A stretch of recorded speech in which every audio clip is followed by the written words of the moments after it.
Hari ini kita tidak sedang mengadakan kebaktian universitas, melainkan ceramah. Dan oleh karena itu saya minta kerjasamanya supaya saudara-saudara di dalam waktu yang singkat, kurang lebih 1 jam ke depan, kita bisa berkonsentrasi dan belajar bersama-sama tentang satu topik yang saya pikir signifikan sekali. Sebelum itu bolehkah suaranya, volumenya dikurangi, diturunkan? Ya, thank you. Sesuai dikasih Tuhan, kebaktian universitas dilakukan setiap hari Senin 11.40 sampai dengan 13.00. Dan di dalam satu semester ada 3 kali kita akan membahas topik-topik yang terkait dengan etika, doktrin, dan juga apologetika iman Kristen.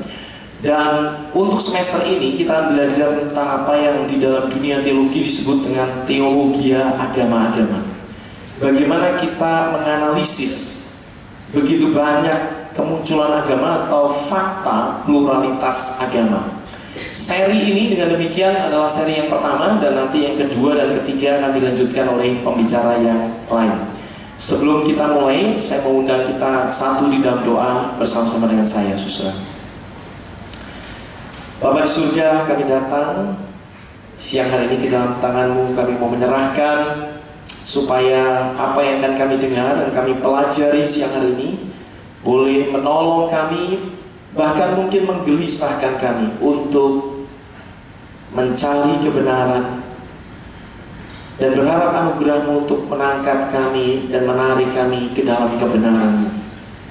Kami serahkan ya Tuhan setiap kami yang sudah Kau utus untuk hadir, dan juga hamba-Mu di dalam segala keberdosaan dan keterbatasan. Kiranya Tuhan yang menyucikan, mengampuni, dan juga memampukan. Berkatilah waktu ini ya Tuhan, untuk menjadi waktu kami boleh belajar, mengklarifikasi semua pemikiran-pemikiran terkait tema hari ini. Kami serahkan sepenuhnya ceramah 1 jam ini ke dalam tangan-Mu. Demi nama Tuhan Yesus Kristus kami berdoa.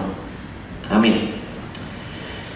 Saudara dikasih Tuhan, benarkah semua agama benar? Dan nanti dalam seri yang kedua kita akan berbicara tentang mungkinkah atau benarkah semua agama menyembah Allah yang sama, dan mungkinkah semua agama menyelamatkan.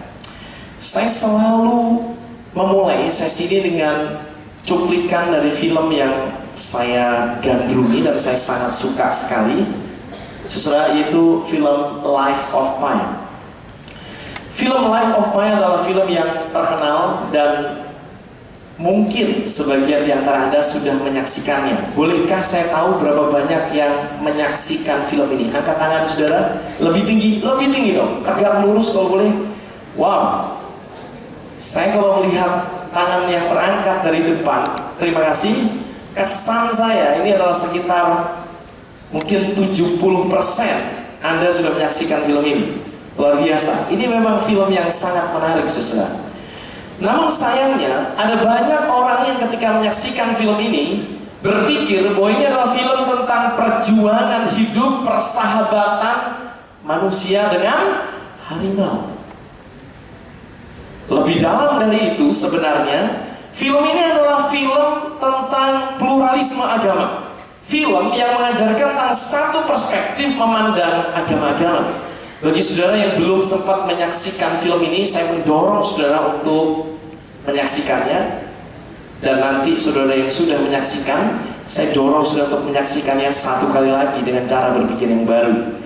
Setelah adegan yang menarik di dalam film ini adalah ketika seorang pemuda bernama Pai Patel ketika dia muda, 1 kali karena dia dibesarkan di India sebagai orang yang menganut agama Hindu secara otomatis, setelah 1 kali dia bertaruh dengan kakaknya bermain-main pergi ke dalam sebuah gereja Katolik. Dan di dalam gereja Katolik itu dia berjumpa dengan pastor atau romo, mungkin digambarkan. Dan kemudian pastor atau romo ini memberitakan Injil kepada Pai Patel.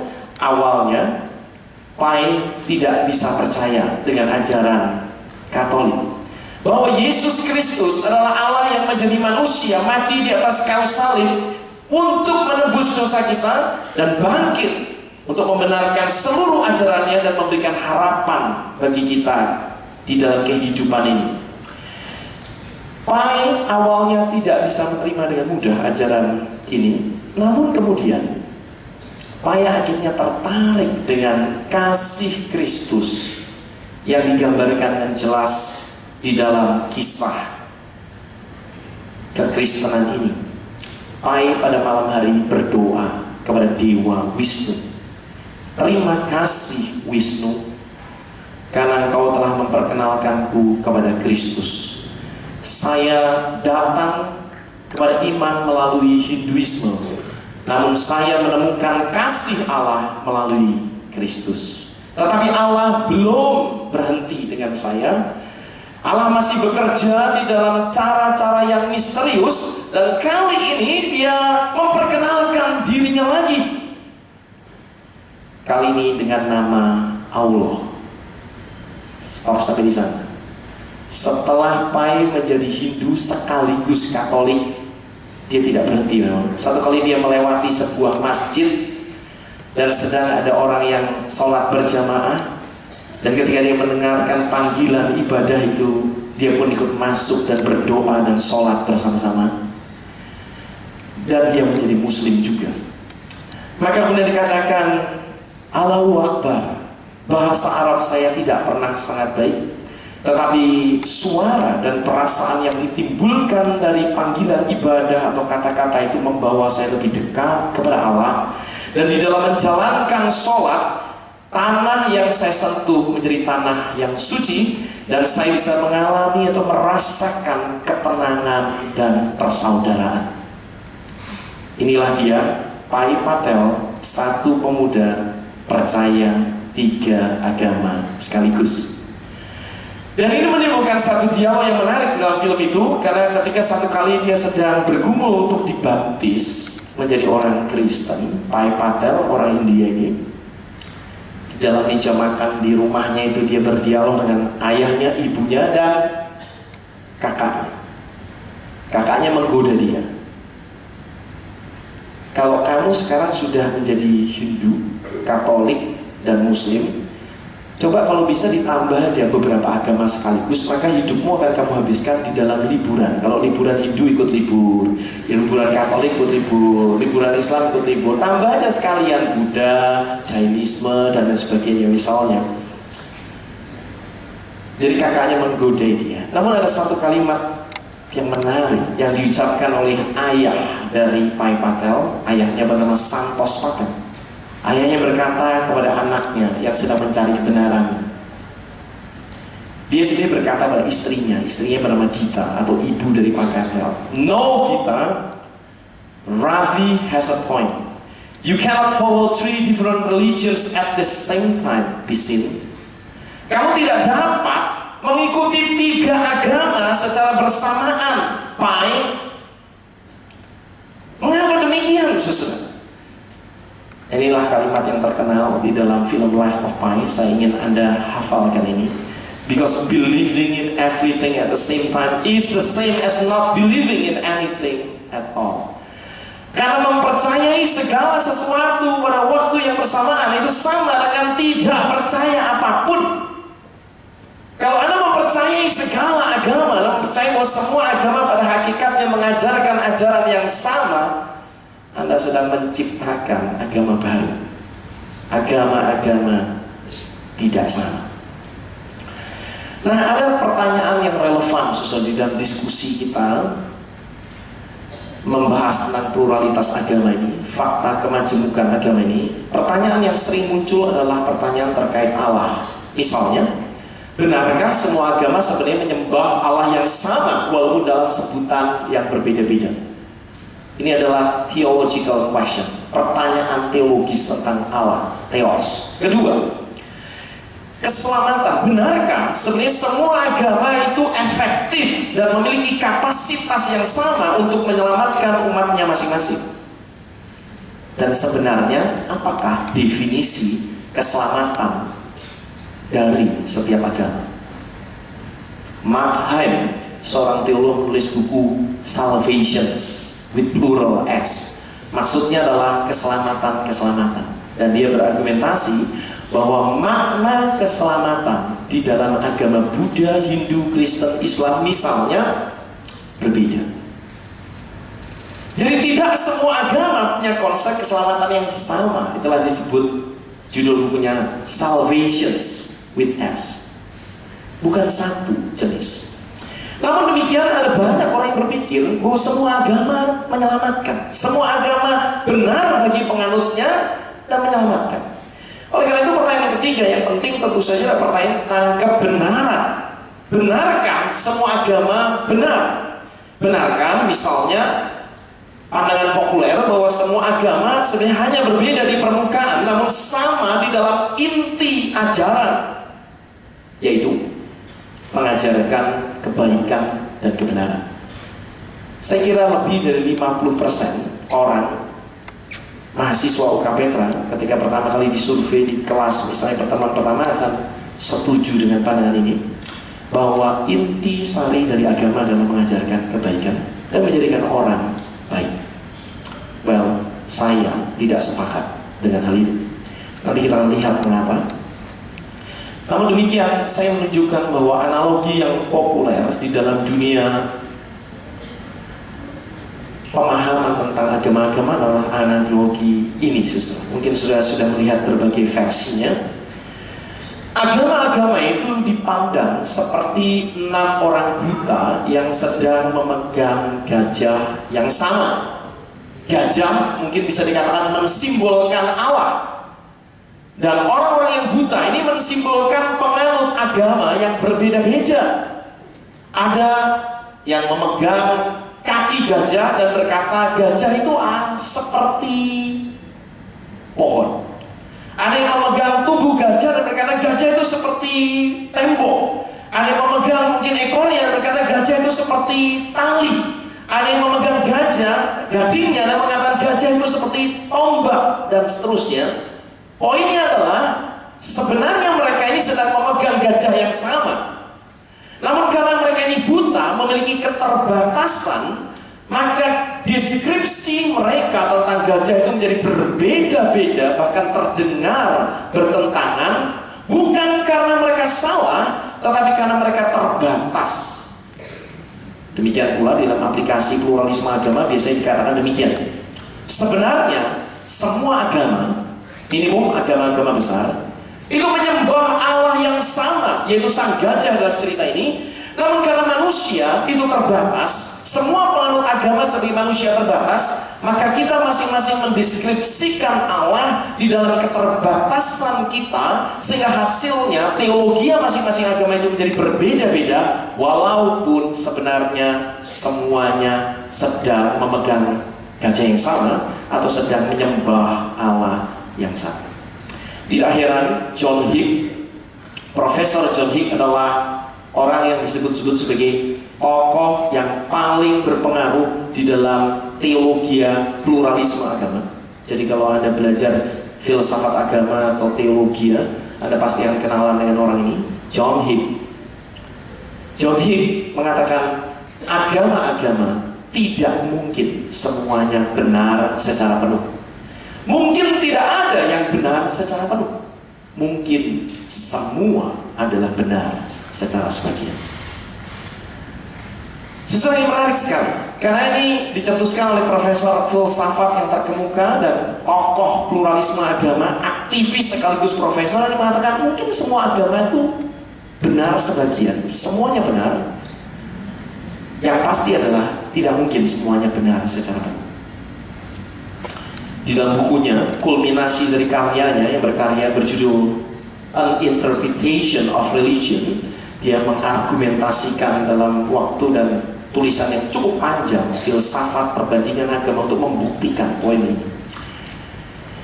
Nah, saudara, ini adalah pandangan yang umum, saudara. Jadi sekali lagi pandangan populer di sekitar kita adalah melihat agama sebagai respon manusia terhadap Allah yang sama, namun di dalam keterbatasan yang menghasilkan respon yang berbeda. Nah, kecenderungan yang kedua sebenarnya adalah next slide, melihat agama sebagai sebuah ajaran moral. Ini adalah pandangan yang populer, bukan?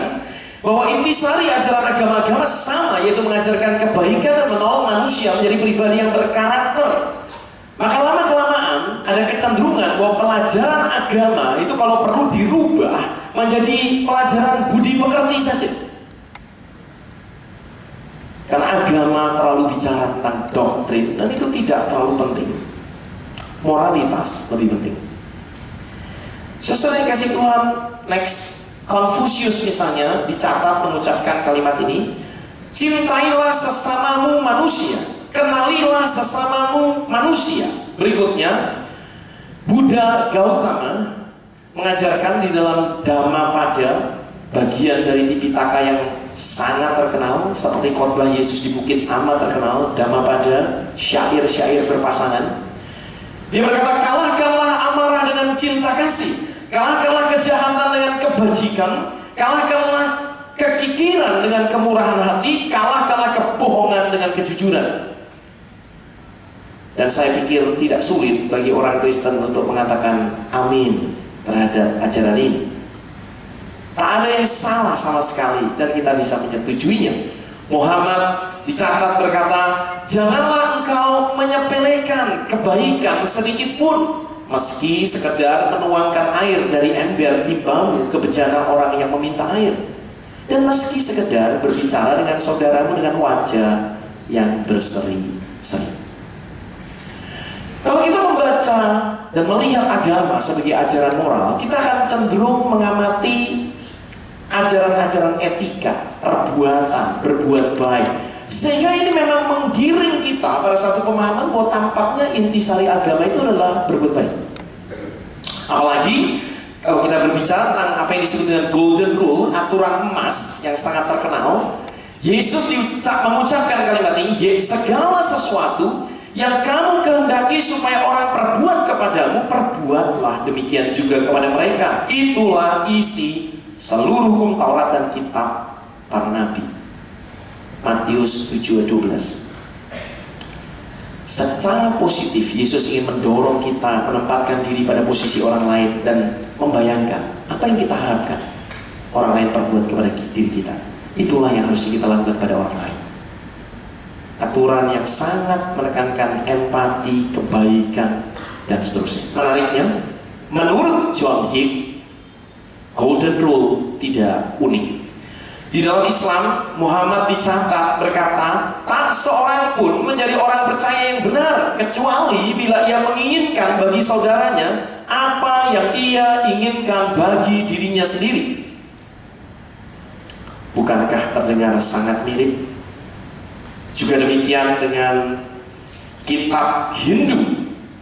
Jangan seorang pun melakukan tindakan apapun yang ia sendiri tidak inginkan orang lain lakukan kepadanya, karena tahu bahwa hal itu tentu akan menyakitinya. Confucius berkata, jangan lakukan kepada orang lain apa yang kau tidak ingin mereka lakukan kepadamu. Kita lanjutkan. Siddhartha Gautama berkata, jangan menyakiti orang lain dengan sesuatu yang akan menyakiti dirimu sendiri. Wow, ada kesamaan dan benang merah yang cukup mengejutkan di dalam ajaran moral. Bukan demikian argumentasi populer, misalnya di kalangan orang-orang dan bahkan di kalangan teolog sekaliber John Hick, untuk menunjukkan bahwa semua agama pada hakikatnya sama. Tidak heran John C. Maxwell, ahli kepemimpinan Amerika, menulis buku berjudul Tidak Ada Yang Namanya Etika Bisnis.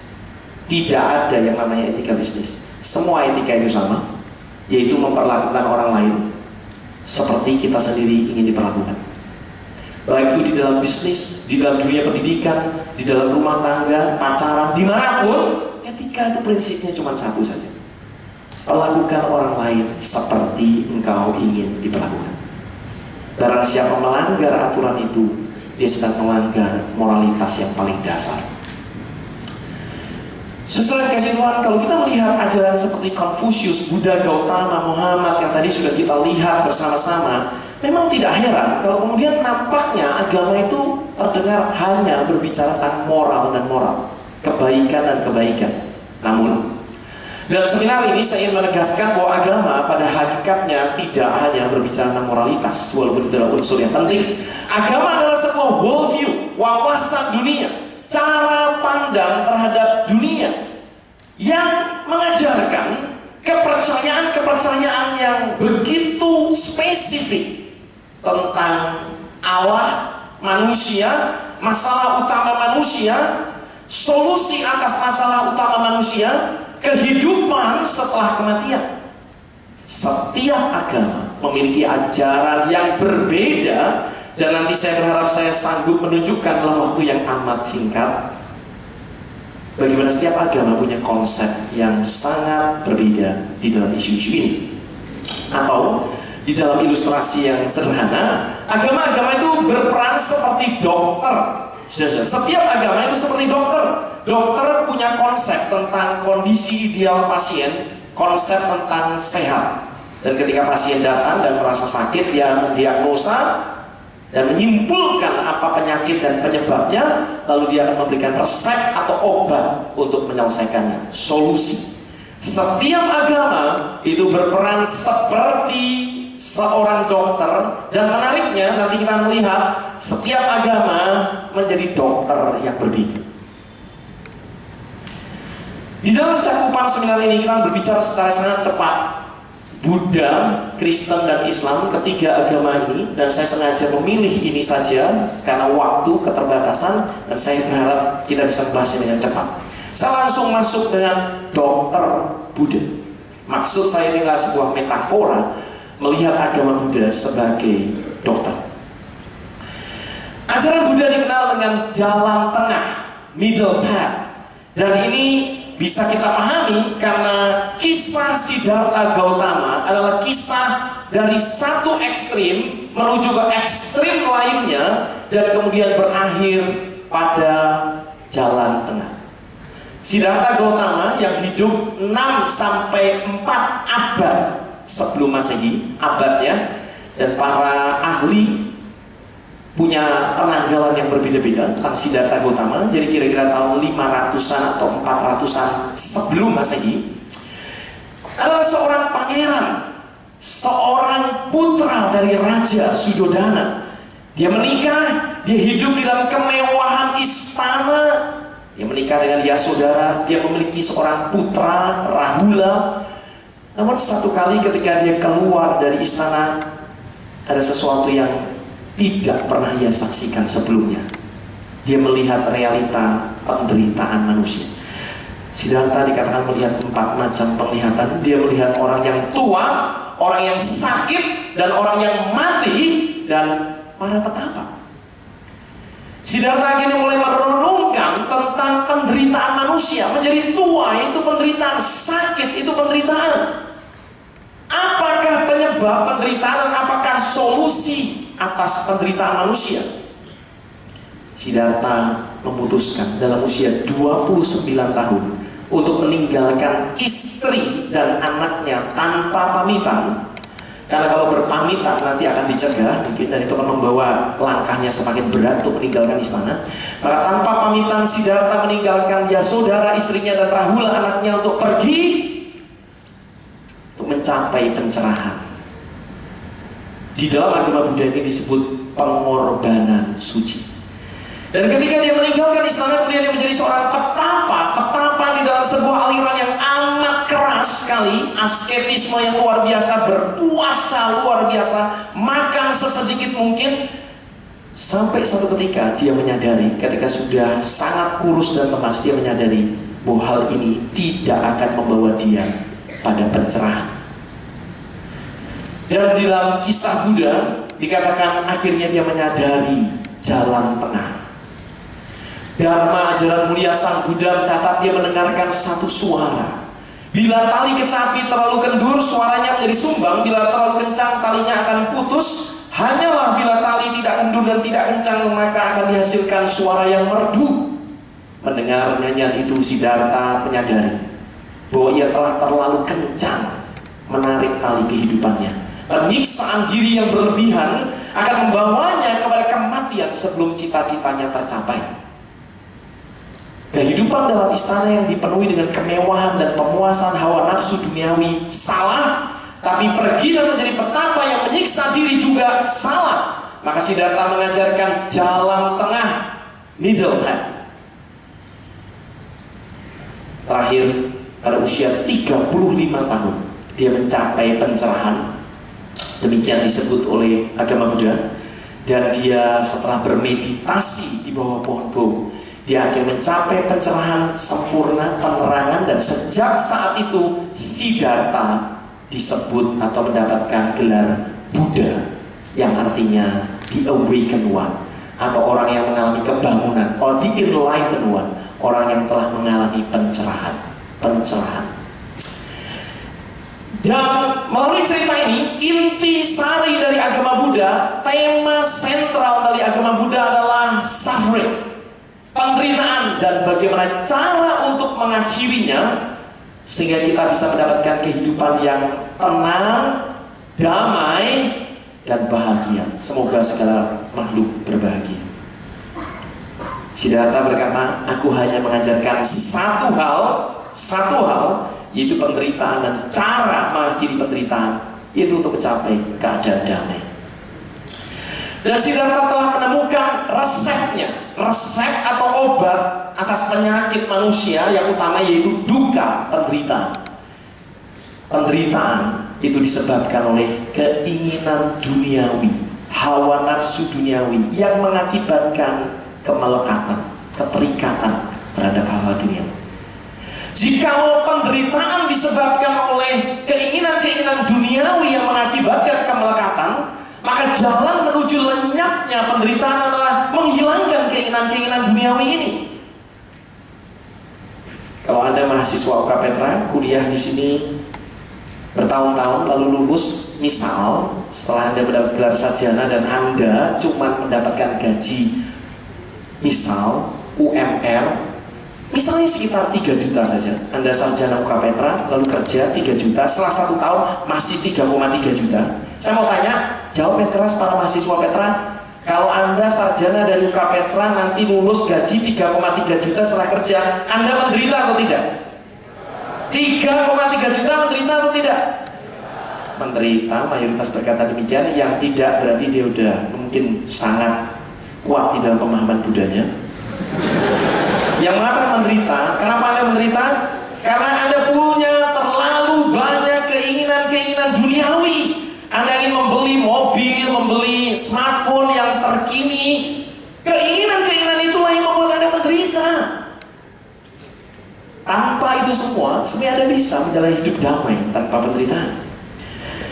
Masalahnya adalah sekarang bagaimana cara kita melenyapkan atau menghilangkan keinginan-keinginan duniawi yang seperti api yang berkobar-kobar di dalam hati kita. Jawabannya di dalam agama Buddha adalah, lihat baik-baik, jalan mulia berunsur 8. Roda Dharma menggambarkan hal ini. Jalan mulia berunsur 8. Dan ini dibagi menjadi 3 kategori, yaitu moralitas, meditasi, dan kebijaksanaan. Hiduplah bermoral, hiduplah bijaksana dengan pemahaman-pemahaman yang diajarkan oleh agama Buddha, dan hiduplah meditatif, banyak bermeditasi. Maka keinginan-keinginan duniawi itu bisa Anda padamkan. Jadi ajaran Buddha yang mengajarkan bahwa penderitaan disebabkan oleh keinginan duniawi, dan saudara harus berjuang untuk mengalahkan keinginan-keinginan duniawi itu dengan usaha dan kerja keras Anda sendiri dalam hidup yang bermoral, bermeditasi, dan kebijaksanaan. Sampai di sini Anda mungkin mengamati bahwa tidak ada Tuhan yang terlibat dan tidak ada Tuhan yang kepadanya kita perlu meminta pertolongan. Tepat demikianlah ajaran Buddha.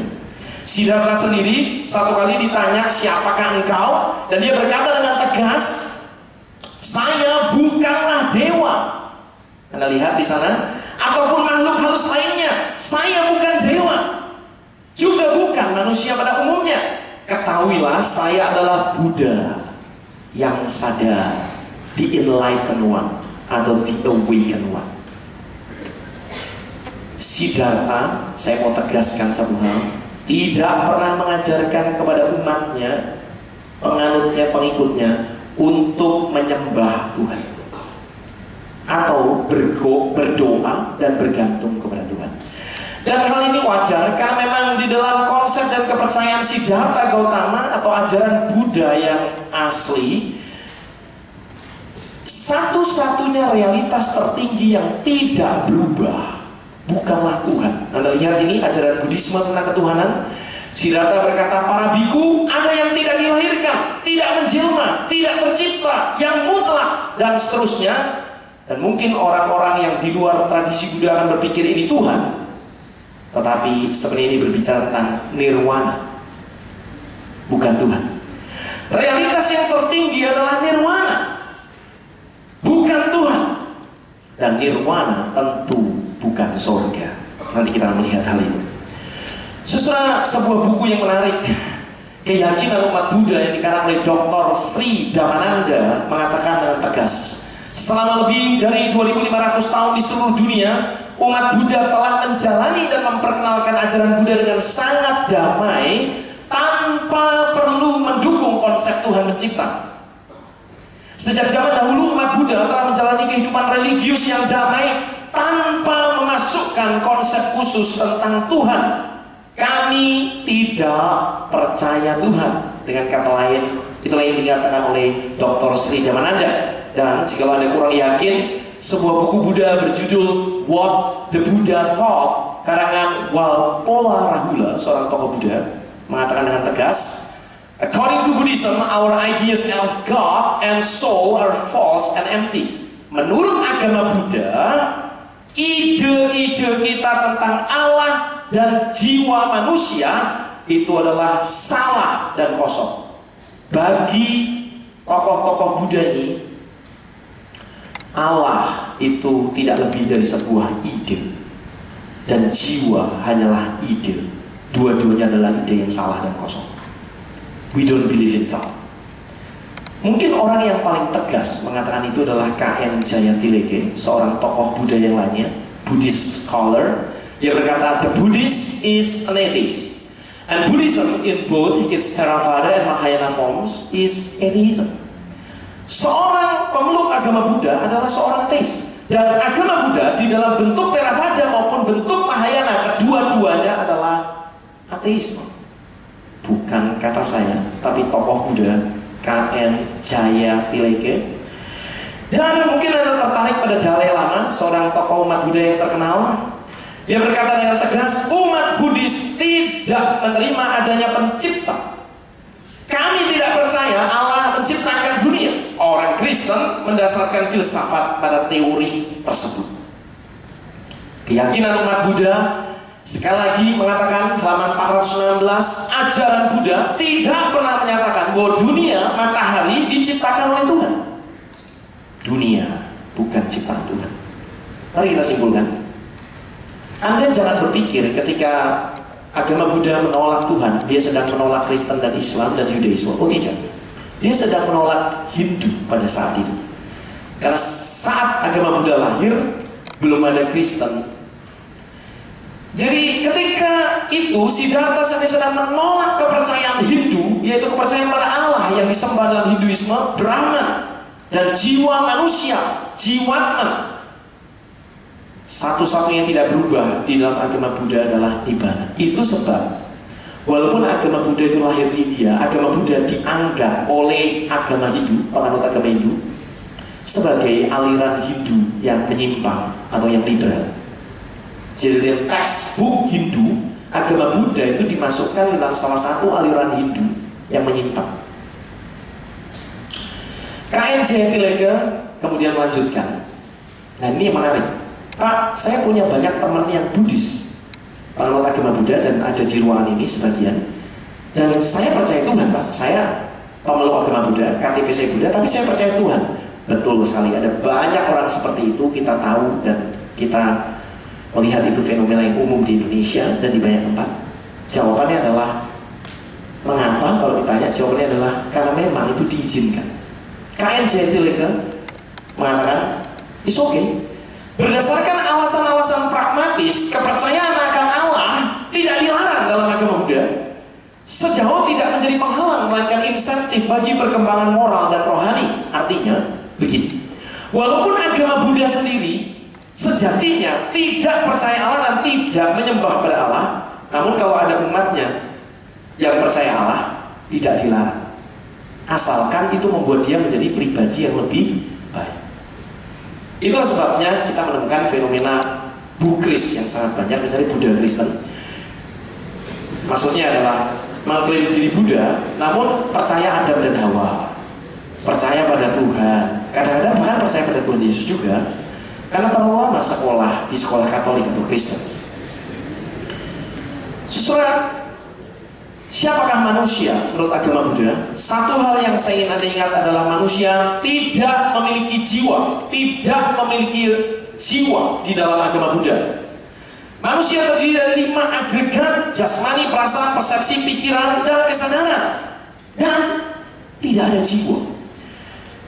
There is no self or soul. Human existence is nothing more than a combination of 5 impermanent components.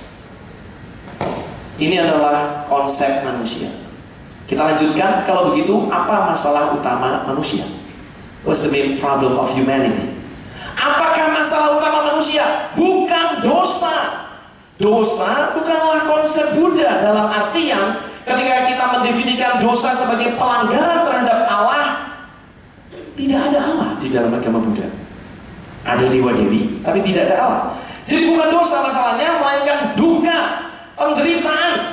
Kelahiran adalah duka, usia tua adalah duka, kematian adalah duka, kesakitan, keluh kesah, ratap tangis, ini duka. Dan duka disebabkan oleh kemelekatan terhadap hal-hal duniawi, hawa nafsu. Padahal ajaran Buddha mengatakan segala sesuatu itu berubah, tidak ada yang kekal. Kalau Anda cari istri yang cantik, nanti setelah melahirkan 3 kali dia akan gembrot sedikit. Istri saya melahirkan 3 kali, makanya munculnya dari 3. Tapi untungnya tidak terlalu seperti itu. Poinnya adalah kalau Anda terikat dengan mobil mewah, ketika mobil Anda diberet oleh orang di pinggir jalan, itu sepertinya hati Anda yang ikut tergores. Kenapa? Karena Anda terikat dan Anda menderita karena Anda terikat dengan hal-hal dunia. Tidak ada yang kekal. Satu-satunya yang kekal bukan Tuhan dalam agama Buddha, tetapi nirwana atau nibbana di dalam bahasa Pali, di dalam bahasa aslinya. Jadi apa masalahnya? Ketika kita masih punya keinginan-keinginan duniawi, kita akan terus-menerus terikat dengan kelahiran kembali, rebirth, tumimba, lahir. Dan sesudah kelahiran kembali itu akan terikat pula dengan hukum karma. Sesuai dengan benih yang telah ditabur, begitulah buah yang akan dipetiknya. Jadi apa yang kita perbuat akan menuai hasilnya, dan itu akan terus-menerus terkait di dalam reinkarnasi, atau lebih tepatnya kelahiran kembali kita yang berikutnya. Dan kita akan mengalami masuk ke dalam berbagai alam yang berbeda. Kalau kita mati, ini bukanlah akhir dari segalanya, kita akan masuk ke dalam alam-alam yang berbeda. Di dalam agama Buddha diajarkan ada 31 alam. Dan ada beberapa kategori. Misalnya, ada alam makhluk neraka, alam hantu kelaparan, alam binatang, alam manusia, semi dewa, dan alam dewa. Ada 31 saudara yang dibagi dari kategori-kategori. Dan saya ingin Anda ingat ini. Ketika manusia mati, dia bisa menjadi dewa. Namun dewa bisa menjadi manusia kembali. Artinya adalah dewa bukanlah makhluk kekal yang selama-lamanya ada. Dia bisa jatuh kembali turun. Dan manusia bisa menjadi binatang. Satu masalah utama manusia adalah penderitaan yang disebabkan oleh keinginan duniawi. Kalau demikian, apakah solusinya? Saya ingin Anda lihat masalah utama, samudaya, tanha, keinginan, nafsu keinginan. Kalau demikian, apakah solusinya? Saya ingin dilanjutkan dengan lebih cepat. Inilah solusinya, lenyapkan keinginan. Dan jalannya adalah jalan mulia berunsur 8. Tadi sudah saya sebutkan, terdiri dari 3 kategori. Masih ingat? Kategorinya moralitas, meditasi, dan kebijaksanaan. Wisdom, ethical conduct, and mental development atau meditation. Dan kalau Anda mempraktekkan kehidupan seperti ini, mengikuti jalan tengah seperti ini, maka setelah Anda mati, Anda akan mengalami kelahiran kembali terus-menerus. Namun jikalau Anda sudah berhasil memadamkan keinginan duniawi, Anda akan mencapai nibbana, nirwana.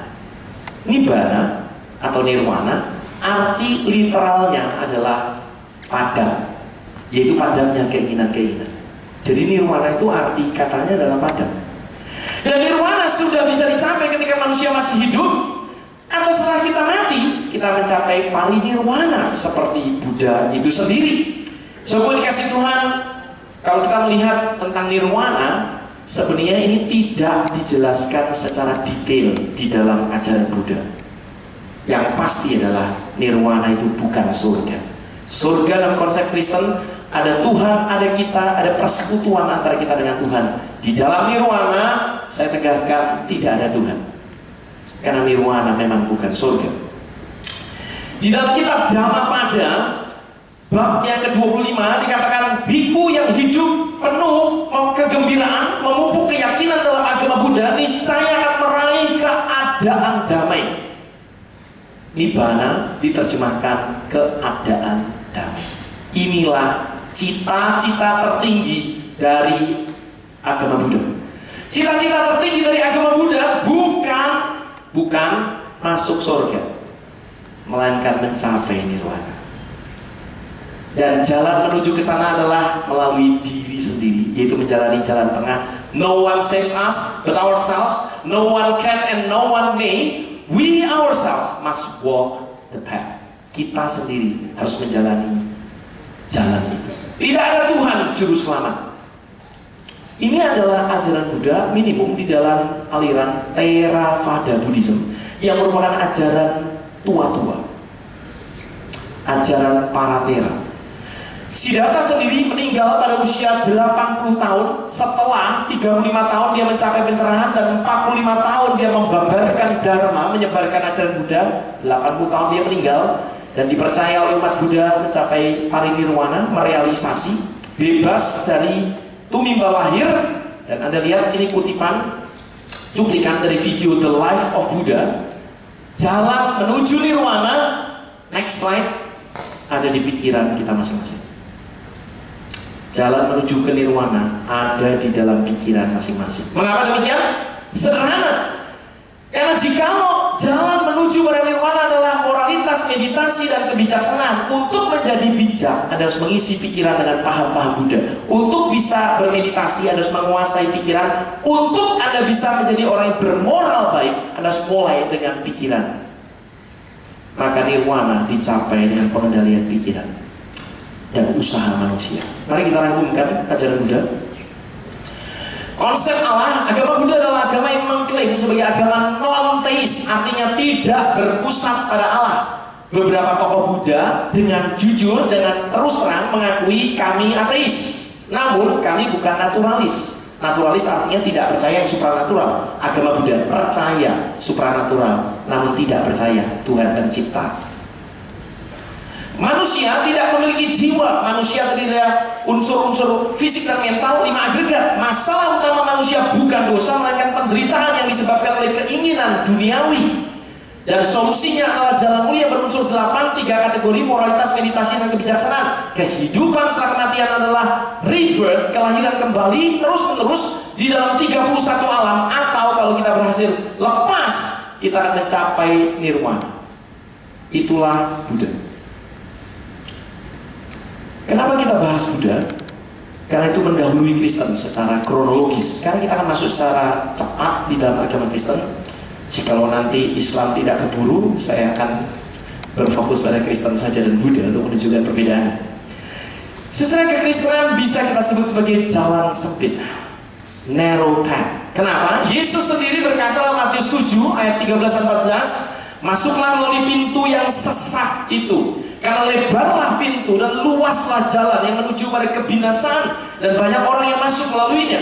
Karena sesaklah pintu dan sempitlah jalan yang menuju pada kehidupan, dan sedikit orang yang melaluinya atau mendapatinya. Jalan sempit adalah jalan menuju pada kehidupan. Di dalam kekristenan kita percaya bahwa Yesus adalah Allah yang merendahkan diri menjadi manusia untuk menyatakan siapakah Allah dan kasih-Nya kepada manusia. Yesus mengklaim diri Tuhan ketika Dia menuntut orang dengan kalimat ini: barang siapa mengasihi bapaknya atau ibunya lebih daripadaku, ia tidak layak bagiku. Barang siapa mengasihi anaknya laki-laki atau perempuan lebih daripadaku, ia tidak layak bagiku. Yesus ingin dicintai lebih dari semuanya. Kenapa? Ini adalah tuntutan ilahi. Hanya Allah yang boleh menuntut orang mengasihi Dia lebih dari keluarga. Dan Yesus berkata, aku datang supaya mereka, manusia, mempunyai hidup dan mempunyainya dalam segala kelimpahan. Orang yang percaya kepada Yesus akan beroleh hidup yang kekal, diampuni dosanya, dan beroleh persekutuan dengan Allah, Sang Pencipta. Yesus sendiri adalah Allah Sang Pencipta sekaligus Sang Penebus. Mungkin kisah Kristen paling mudah digambarkan melalui hal ini: creation, fall, redemption, dan restoration atau consummation. Pertama-tama Allah, realitas tertinggi adalah Allah, dan Allah mencipta dunia itu baik. Dan ketika Allah mencipta manusia sangat baik, walaupun tidak baik manusia itu seorang diri saja, dan menciptakan Hawa baginya.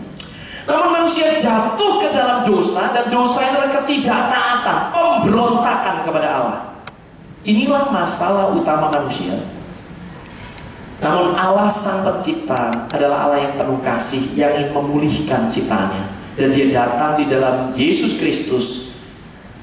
Dia menunjukkan siapa Allah itu, dan Dia mati di atas kayu salib dan bangkit dari kematian untuk membuktikan seluruh ajaran yang benar dan bahwa Dia Allah. Dan di masa yang akan datang, orang-orang yang percaya akan masuk dalam sebuah persekutuan yang intim dengan Tuhan selama-lamanya di sorga, begitu yang sering kita dengar. Namun kemudian kita akan dibangkitkan di dalam tubuh yang baru, 1 Korintus 15, dan tinggal di langit bumi yang baru, Wahyu pasal yang ke-21. Jadi masa depan kita adalah tubuh kebangkitan di dalam langit dan bumi yang baru. Semuanya akan menjadi sempurna di sana. Tidak ada dosa, tidak ada ratap tangis. Tuhan memulihkan semua ciptaan. Yesus Kristus next adalah figur yang paling sentral di dalam Alkitab dan di dalam kekristenan. There is no Christianity without Christ. Tidak ada kekristenan tanpa Kristus. Dan perhatikan baik-baik, umat Buddha tidak menyembah Siddhartha sebagai Tuhan, tapi orang Kristen menyembah Yesus sebagai Tuhan.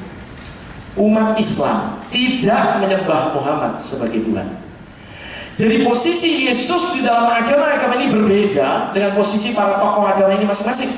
Yesus adalah puncak dari pewahyuan Allah. Anda lihat ini, setelah pada zaman dahulu Allah berulang kali berbicara melalui nabi-nabi, maka pada zaman akhir ini Dia berbicara kepada kita melalui anaknya. Yesus adalah anak Allah yang menunjukkan bahwa Dia adalah Allah.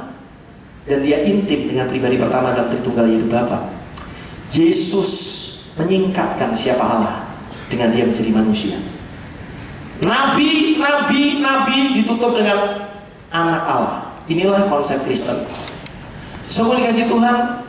Kalau kita melihat ini, maka ketuhanan Yesus akhirnya berimplikasi pada doktrin Allah Tritunggal yang sudah kita bahas semester lalu, sehingga kita tidak perlu mengulanginya lagi. Yesus sendiri dengan jelas berkata, pergilah, jadikanlah semua bangsa muridku, baptislah mereka dalam nama Bapa dan Anak dan Roh Kudus. Yang menunjukkan bahwa walaupun Allah itu esa, satu adanya, namun di dalamnya ada 3 pribadi. James White, seorang teolog Kristen, berkata, within the one being that is God, there exist eternally 3 co-equal and co-eternal persons, namely the Father, the Son, and the Holy Spirit.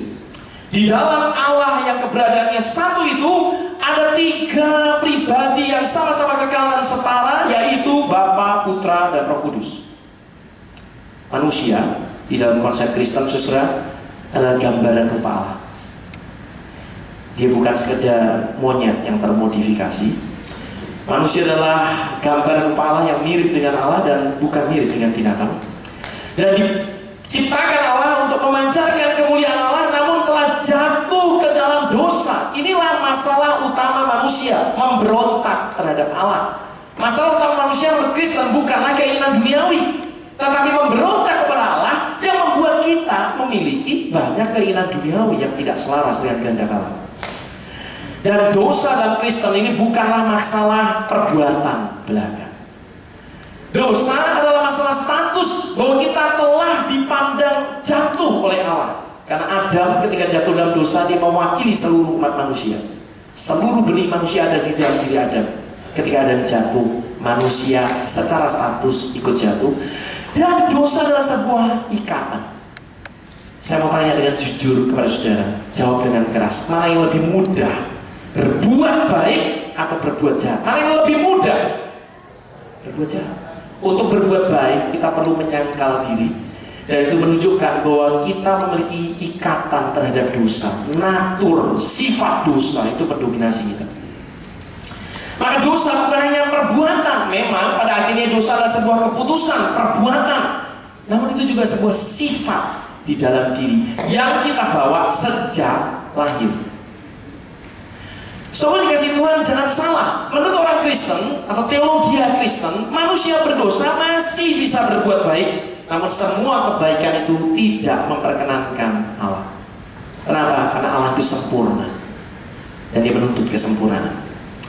Karena manusia telah jatuh dalam dosa dan harus dihukum dengan maut, neraka selama-lamanya.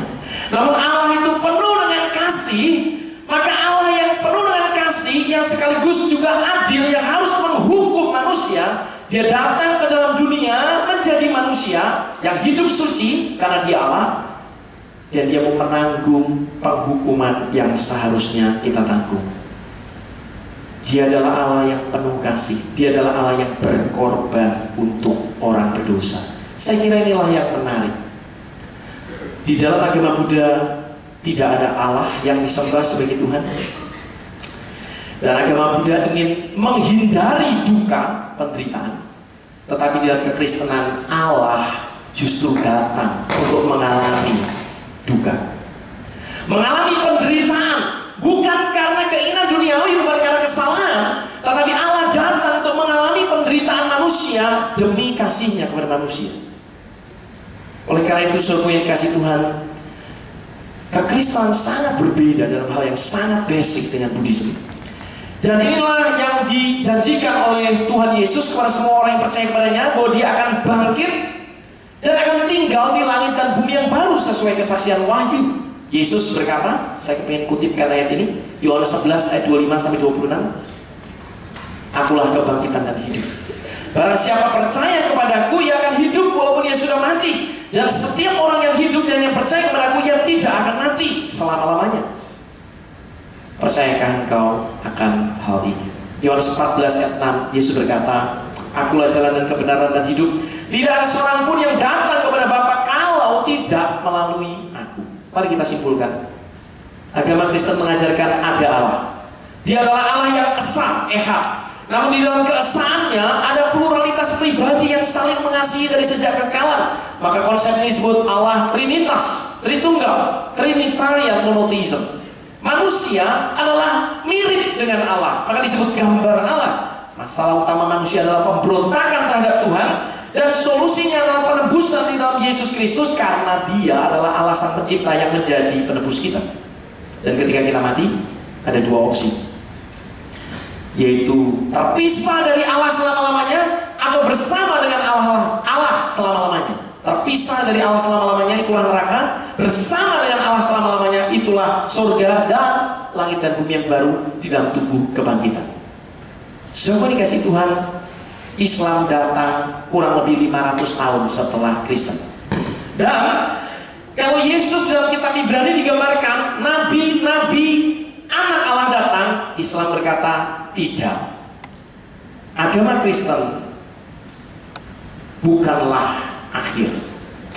Muhammad datang untuk mengajarkan jalan yang baru, jalan yang lurus. Anda lihat, jalan lurus itulah tema di dalam Islam, the straight path.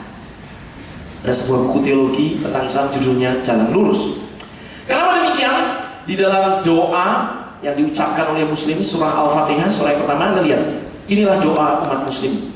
Hanya kepada Engkaulah kami menyembah, dan hanya kepada Engkaulah kami mohon pertolongan. Tunjukilah kami jalan yang lurus.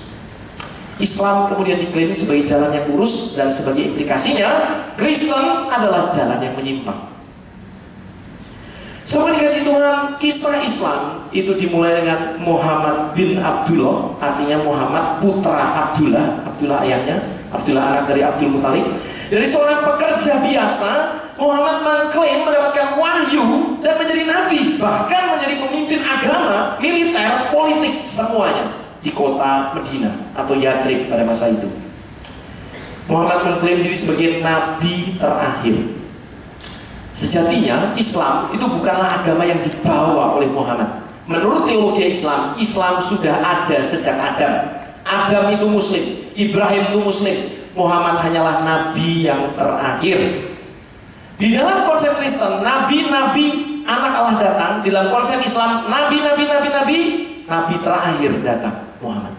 Jadi Yesus menjadi nabi di dalam Islam. Sobat dikasih Tuhan, diriwayatkan dari Anas, hadis Sahih Al-Bukhari, Muhammad berkata, tidak sempurna keimanan salah seorang di antara kalian hingga aku Muhammad dicintai atau lebih dicinta daripada ayahnya, anaknya, dan manusia seluruhnya.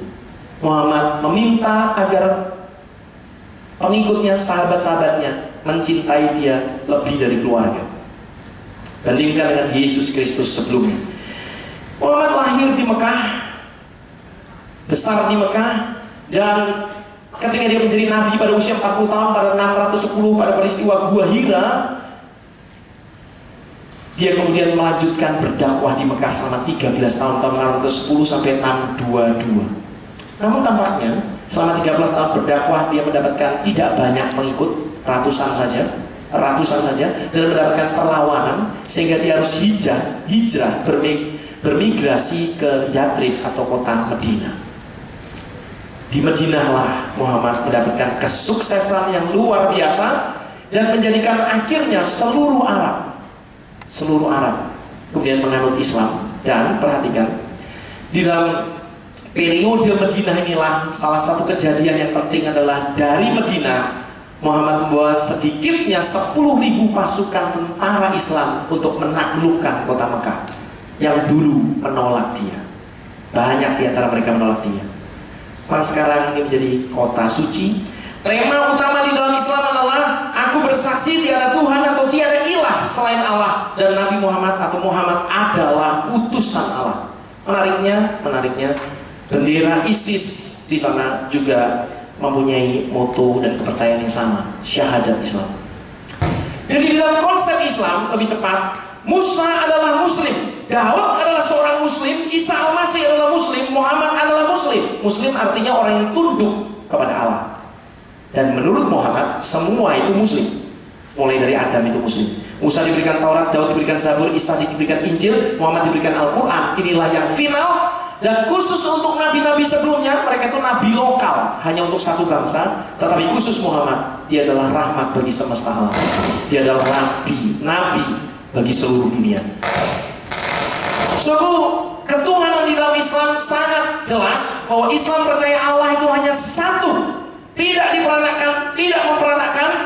Dan inilah surah yang terkenal dalam Al-Quran, surah Al-Ikhlas, surah 112 ayat 1-4. Anda lihat, ini ayat yang terkenal sekali. Katakanlah, dialah Allah Maha Esa, Allah adalah Tuhan yang bergantung kepadanya segala sesuatu. Dia tiada beranak dan tidak pula diperanakan, tidak ada seorang pun yang setara dengan dia. Inilah terjemahan dari surah Al-Ikhlas.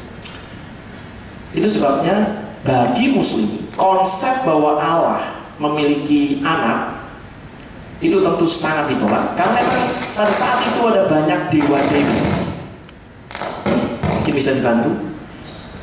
Dan Muslim sering salah memahami orang Kristen percaya Yesus anak Allah secara biologis, padahal tidak demikian. Kita sudah bahas itu semester lalu. Siapakah manusia? Anda perlu tahu satu hal di dalam Islam, seluruh manusia terlahir suci, ciptaan. Bahkan ini ayatnya, Kami telah menciptakan manusia dalam bentuk yang sebaik-baiknya. Manusia terlahir suci. Tidak ada yang salah dengan manusia. Bahkan menurut teologi Islam, semua manusia terlahir muslim. Jadi saya, Bejoli, ini terlahir muslim, tunduk dan berserah kepada Allah. Namun orang tua saya lah yang menjadikan saya Nasrani, yaitu Kristen. Semua yang ada di luar ini terlahir muslim, namun orang tua dan pengaruh pendidikan dan pengaruh eksternal menjadikan Anda menyimpang dari agama Islam. Jadi saudaraku yang dikasih Tuhan, manusia itu suci, namun inilah masalahnya. Manusia itu mudah lalai, manusia itu lemah. Al-Quran surah An-Nisa ayat 28, Anda lihat, Allah hendak memberikan keringanan kepadamu dan manusia dijadikan bersifat lemah. Manusia itu mudah khilaf. Makanya kalau politisi habis korupsi ngomongnya khilaf. Mudah sekali menyimpang. Jadi masalah utama manusia adalah dosa. Sama. Apa itu dosa? Menyimpang dari jalan yang lurus. Islam adalah jalan yang lurus, tunduk kepada Allah, mengakui Muhammad sebagai Nabi. Kalau Anda menyimpang dari jalan itu, perhatikan, Anda berdosa dan Anda sesat, kafir. Apa solusinya?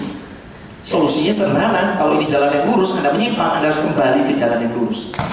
Dan untuk kembali, sudah diajarkan jalannya. Islam mengajarkan jalan kembali kepada Allah. Namun ini juga memerlukan ridho dari Allah dan usaha manusia. Ahok sering mengatakan dia belum mendapat hidayah untuk menjadi muslim. Saudara, perhatikan baik-baik ayat ini, Quran surah 6 ayat 125. Jadi untuk menjadi muslim itu juga kehendak Allah. Barang siapa yang Allah menghendaki akan memberikan kepadanya petunjuk, niscaya dia melapangkan dadanya untuk memeluk agama Islam. Jadi untuk menjadi muslim itu pun adalah peran Allah juga di dalam Islam, selain usaha manusia. Dan untuk menjadi muslim Anda harus mengimani ini, rukun iman kepada Allah, kepada malaikat, kepada kitab, kepada rasul, kepada hari akhir, dan ketetapan Allah. Apa yang terjadi ketika manusia mati? Apa yang terjadi ketika manusia mati? Di dalam Islam dipercaya mereka akan masuk surga kalau mereka muslim. Sebagian muslim percaya ketika muslim mati mereka akan masuk ke dalam neraka untuk sementara waktu, lalu mereka akan berpindah ke surga. Sesuai gambaran surga memang menarik di dalam Islam. Di dalam hadis riwayat Bukhari, silahkan ditampilkan. Muhammad berkata, ini Muhammad yang berkata dalam hadis yang paling terpercaya dalam Islam, seorang yang mati syahid diberi 6 perkara pada saat tetesan darah pertama mengalir dari tubuhnya. Semua dosanya diampuni, diperlihatkan tempatnya di surga, dikawinkan dengan bidadari, diamankan dari kesusahan dan seterusnya. Anda akan menemukan ayat-ayat seperti ini cukup banyak di dalam Al-Quran, bahwa salah satu kenikmatan surga adalah menikmati bidadari surga yang memang dicipta untuk orang-orang yang bertakwa. Mari kita ragungkan agama Islam. Agama Islam mengajarkan keesaan Allah, dan ini disebut tauhid. Manusia adalah ciptaan Allah yang lahir suci namun mudah lalai. Masalah utama adalah dosa, kelalaian, ignorance. Solusinya adalah beriman dan beramal ibadah sesuai dengan ajaran iman Islam, rukun iman dan rukun Islam, syahadat, sholat, zakat, puasa, naik haji. Kehidupan setelah kematian adalah Anda masuk surga atau masuk neraka. Menariknya memang deskripsi surga dalam Islam dan Kristen berbeda. Tentu saja tidak semua muslim sepakat bahwa deskripsi surga sebagaimana tadi kita sebutkan adalah literal. Sebagian akan menafsirkan itu sebagai gambaran metaforis, metafora. Mari kita tutup dengan ini. Kalau Anda mendengarkan ceramah singkat ini tadi 3 agama, pertanyaannya, apakah ajaran agama-agama itu berbeda atau bertentangan? Halo? Mana kata yang lebih tepat mewakilinya? Berbeda atau bertentangan? Ya, bertentangan saya kira. Masalahnya dengan ajaran yang bertentangan satu sama lain ini adalah bagaimana kita memahami natur dari bahasa agama, the nature of religious language. Ini dalam filsafat agama bisa dibahas seperti ini. Next, ada 2 pendekatan, realisme atau non-realisme. Saya mau jelaskan dengan cepat dengan cerita Malin Kundang. Lanjutkan. Di dalam kisah legenda rakyat ini diceritakan ada seorang pemuda yang sukses meninggalkan ibunya, lalu ketika itu dia tidak ingat ibunya lagi, tidak mau kembali. Amin, satu kali dia di dermaga ketemu sama ibunya, tapi dia nggak menganggap ibunya yang sudah compang-camping dan tua. Ibunya mengenali ini anaknya, dan dia berkata, Tuhan, jika benar yang malin anakku, kukutuk dia jadi batu. Perhatikan, karena ini anak yang durhaka. Tepat setelah itu tubuh malin kundang perlahan menjadi kaku dan lama-lama akhirnya berbentuk menjadi sebuah batu karang. Ini dia. Anda bisa menemukan sekarang di Sumatera, ini adalah malin kundang yang sudah menjadi batu. Pertanyaannya, kalau Anda mendengarkan cerita seperti ini, apakah Anda percaya bahwa cerita ini benar? Biasanya kalau Anda sepakat dengan saya, umumnya orang berkata benar dalam ajaran moralnya, mengajarkan manusia untuk berbudi, membalas kasih orang tua, namun tidak benar secara fakta, realita, bahwa itu betul-betul tubuhnya malin kundang. Kalau Anda adalah orang yang menganalisa cerita itu demikian, Anda tidak percaya itu betul-betul tubuh malin kundang, namun Anda setuju dan menganggap benar ajaran moralnya, maka Anda melihat cerita malin kundang itu dalam perspektif non-realis. Non-realis artinya cerita malin kundang itu tidak menunjuk pada realita sesungguhnya. Itu bukan betul-betul tubuhnya malin kundang yang menjadi batu. Non-realisme. Banyak orang berpikir agama-agama ini saling bertentangan dalam hal ajaran, tapi intinya adalah berbuat baik. Jika intinya berbuat baik, moral, maka cerita-cerita doktrin yang bertentangan itu tadi anggap aja itu sebagai seperti cerita malin kundang. Dalam perspektif non-realis itu cuma cerita saja, jadi tidak perlu dirisaukan. Namun demikian, saya mengatakan hal ini saja. Jikalau Anda berpikir bahwa ajaran Buddha, ajaran Kristen dan Islam itu sungguh-sungguh bermaksud mengajarkan realita yang sesungguhnya, ketika Siddhartha mengajarkan kelahiran kembali, nirwana, itu betul-betul ada kelahiran kembali dan ada nirwana. Ketika Kristen mengajarkan Allah Tritunggal, surga, langit dan bumi yang baru, dan neraka itu betul-betul ada, maka tidak mungkin semua agama benar. Jikalau kita memahami agama, bahasa agama dalam perspektif realisme, maka agama-agama saling bertentangan satu sama lain, dan pertentangan itu tidak bisa diselesaikan karena semua agama berbeda ajaran. Waktunya tidak cukup untuk saya menjelaskan ini lebih panjang, namun saya mau kembali pada ilustrasi gajah saja. Silakan. Cerita ini, metafora ini menurut perspektif Kristen adalah metafora yang salah, karena tadi sudah saya buktikan agama Buddha tidak menyembah Allah. Kristen dan Islam memiliki kepercayaan yang berbeda sekali tentang Allah. Oleh karena itu tidak semua agama memegang gajah. Minimum Buddha tidak sedang memegang gajah dalam arti tidak menyembah Allah. Dan menurut Kristen dan Islam juga terjadi pertentangan. Sang gajahnya tidak berdiam diri. Menurut Kristen dan Islam gajahnya berbicara. Inilah yang disebut dengan wahyu. Agama Kristen dan Islam mengklaim diri sebagai agama wahyu. Dan ternyata kita menemukan pewahyuan Allah di dalam Kristen dan Islam memiliki deskripsi yang berbeda sekali tentang siapakah Allah. Di dalam Kristen Allah itu Tritunggal, dalam Islam itu tauhid. Dalam Kristen Allah menjadi manusia dan berkorban untuk manusia. Di dalam Islam Allah tidak pernah menjadi manusia dan Allah tidak berkorban untuk manusia. Di dalam Kristen Allah itu kemudian menarik kita menjadi anak-anaknya, punya relasi dengan dia dan sebagai anak-anaknya. Di dalam Islam, manusia selama-lamanya adalah hamba-hamba Allah. Salah satu di antara 7 putra dan putri Muhammad bernama Abdullah, yang artinya abdi Allah. Itulah nama yang sangat umum di dalam Islam, yang menggambarkan bahwa relasi manusia dengan Allah adalah relasi hamba dengan Tuhan. Semua dikasih Tuhan, agama-agama berbeda, dan orang-orang yang tidak mengerti agama lah yang menganggapnya sama. Ravi Zacharias mengatakan kalimat yang terkenal ini, kebenarannya adalah semua agama tidak sama. Semua agama tidak menyembah Allah yang sama.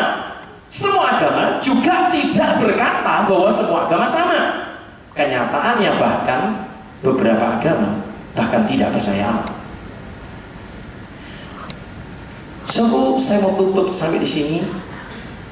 Saya ingin tutup dengan ayat Amsal 14 ayat 12. Saya cuma ingin mengingatkan satu hal. Alkitab mengatakan ada jalan yang disangka orang lurus, tetapi ujungnya menuju pada maut. Dunia ini ada banyak agama, dan masing-masing agama menjadikan jalan yang berbeda-beda. Agama Buddha adalah jalan tengah, agama Kristen adalah jalan sempit, dan agama Islam adalah jalan lurus menurut klaim masing-masing. Ada banyak jalan, dan jalan-jalan itu tidak sedang menuju pada puncak yang sama seperti yang dipersepsikan orang, bahwa semua agama sebenarnya adalah rute yang berbeda-beda menuju pada puncak gunung yang sama. Tidak. Anda sudah mendengarkan ceramah ini, kita tidak menuju puncak gunung yang sama. Kita sedang mengambil rute yang berbeda-beda dengan ujung yang berbeda-beda. Dan di dalam Alkitab ada ujung kehidupan kekal dan ada ujung kebinasaan. Seminar ini tidak ingin membuktikan agama mana yang benar, karena bukan porsi seminar ini.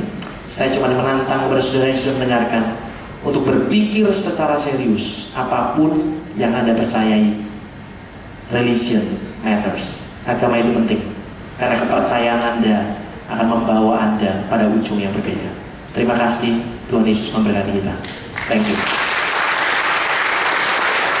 Mari kita tutup dengan doa.